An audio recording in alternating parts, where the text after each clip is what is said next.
Hey there, Kindle Kids. It is Mr. King here again with another video tutorial on how to do something really cool in the art classroom. We're going to use two pieces of paper here for today. I have a flexible strip of paper here that is a kind of rice paper. It's actually really similar to parchment paper, which you might use for cooking in your kitchen.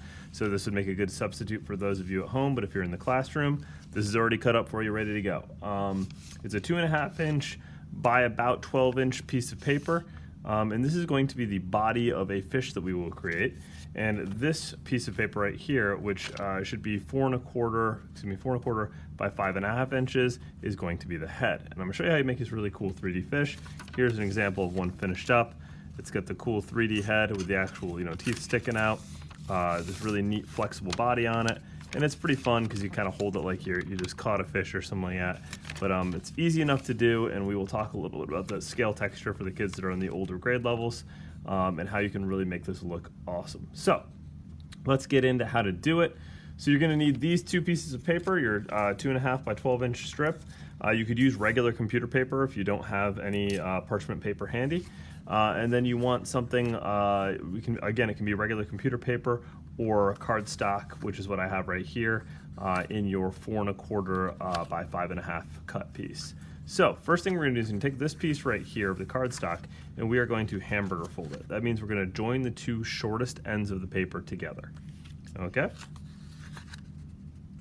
Now this next step is the trickiest of the entire project. Let me move this over the side so you guys can see a little better, which is that I want to actually turn this into a tube. And the way I'm gonna do that is I'm gonna tape this bottom shut. So I need Scotch tape for this. I'm gonna use a piece that is wider than that 4.5 inches, and I'm going to put it halfway on, halfway off. I'm actually taping it directly to my table here because it's nice and glossy. Then I can pull it off the table and wrap it the rest of the way around. Now you're gonna notice I got some leftover tape sticking off either side. Use your scissors to trim that off, you don't need it. Okay, and then look, I have my tube of paper. I'm ready to go. So that tube is what I need to make my really cool fish head. I'm going to show you how in just a second. In case you are in the classroom, it's likely that I've already taped these up for you, so you might have yours already ready to go. So get ready because you're about to start up right here. So now we're going to grab a Sharpie for the camera at least, but you guys can do this in pencil. It's not a big deal if you don't do it in Sharpie. And I'm going to put a dot right in the middle of my paper here. I've got the tape side facing down towards me. I'm going to put a dot in the center. That's just to help me out with something. Now I'm going to draw a zigzag line if I want teeth, or if I want a straight mouth to go straight, from that dot to the upper right hand corner. I'm going to add some teeth here. And then down here, let's just do kind of a straight line or curved line, and I'm going to go from the dot to the right hand bottom corner. Okay, once you've done that, you can use your scissors and you can do your best to cut it out. Now, if you make a mistake here, do not worry. No one knows how your mouth was supposed to look. You can easily make whatever changes you feel like. You can cut outside the lines. There's really no wrong way to do this as long as you cut kind of that general V pattern towards the middle. The easiest thing you could do is just skip doing teeth altogether and cut straight lines, and then cut some teeth afterwards if you want to. So there's my pieces that are cut out, and take a look. Now, I have my 3D fish mouth. You can see the bottom jaw here and the top jaw with the teeth. It's looking pretty good. So now I'm gonna put some details on the head before I move on to the body, which would be the eye on the side of it right here. I'd probably do that on both sides, but for this video, I'm just gonna do it on one. And double circle that, and then I like to do the little shine that goes inside the eye, so I make smaller circles within that. And then I just blacken in those open spaces between those circles. And I got a nice 3D looking eye. Fish breathe through gills, so let's put some gills on the side here. Okay, and then you might want to do something like, I like outlining the tops of the teeth so that we can see where the lip starts, and it just feels a little bit more complete that way. And then you can also do kind of like that thickness of the fish lip.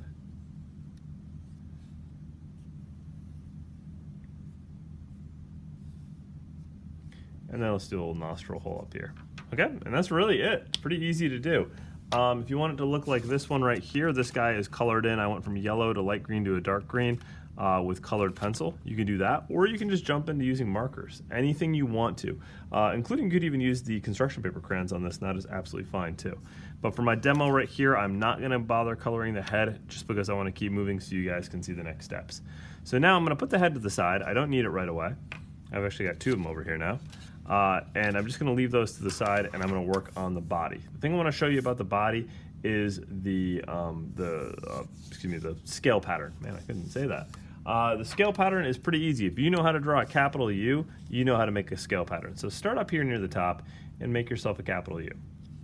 Go right off the edge of the paper at the top. Now next to that, draw another capital U. It doesn't even matter if it lines up. This one's a lot lower than the other one. Another one, and another one, and another one, and keep going until you've run out of space and you have to do kind of like a little baby U at the end here that just goes off.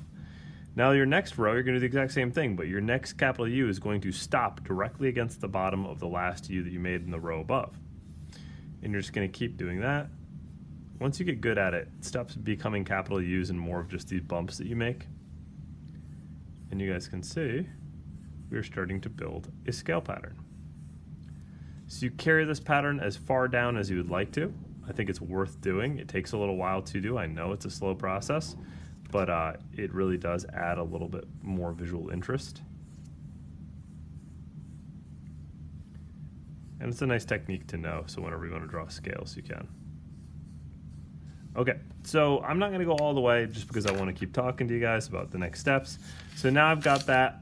At this point, I'm going to cut the tail on the end. So if you want to cut the tail on the end, there's a couple ways to do it. The easiest way, or the most straightforward way, is just to draw your tail here into it and then cut both sides of them out. Sometimes it's harder for kids to do. So one thing I do like to say is, check this out. If you take your paper and you fold it hot dog style, just at the end here. See, I'm only just doing the end, not doing the whole thing. I'm going to take my marker, and on the side that opens up this end, I'm going to draw just a little kind of swoosh mark like that. And that is what I'm going to cut out. I'm going to keep my paper folded up. I'm going to cut out a little mark right there.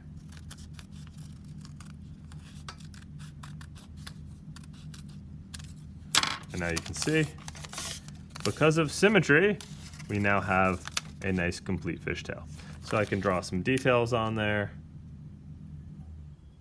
and really make it feel finished.